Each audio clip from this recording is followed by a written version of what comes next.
ফরিদপুরের নগরকান্দায় চোর সন্দেহে গণপিটুনিতে শাহিদ নামে ২৩ বছর বয়সী এক তরুণ নিহত হয়েছেন।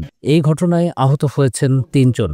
রবিবার রাত ২টার দিকে উপজেলার রামনগর ইউনিয়নের দেবীনগর সর্বজনীন দুর্গা মন্দিরের সামনে গণপিটুনির ঘটনা ঘটে। নিহত শাহিন নগরকান্দার গজগাহ এলাকার মোহাম্মদ মোস্তফার ছেলে। ৪ গুণ শক্তিশালী এনজাইম ও অধিক ফেনা সমৃদ্ধ অরিক সিলভার ওয়াশ মাত্র ৭০ টাকায়। ২৪ নভেম্বর সকালে নগরকান্দা সার্কেলের অতিরিক্ত police super Asif Iqbal mobile ফোনে কথা বলার সময় এসব তথ্য দেন।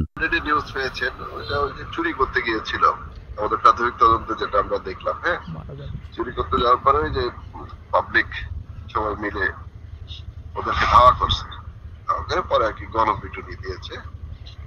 ওদের দেখছিলাম মানে ৫ জন ছিল, তার ভিতরে একজন পালিয়েছে, একজন অলরেডি মনে জানে না তারা মারা গেছে। সে যাওয়ার পথে আমাদের মেডিকেলে নিয়ে গিয়েছিল, সে মারা গেছে। আর ৩ জন নগরকান্দা হাসপাতালে ভর্তি আছে, তারা আহত আছে। এ ব্যাপারে আইনগত ব্যবস্থা প্রক্রিয়াধীন নেওয়া হবে। সেটা এখনো রুজু হয়নি, মাত্রই তো আমরা তদন্তের ভিতরে আছি। তবে অবশ্যই এটা নিয়ে আইনগত ব্যবস্থা একটা মামলা হয়।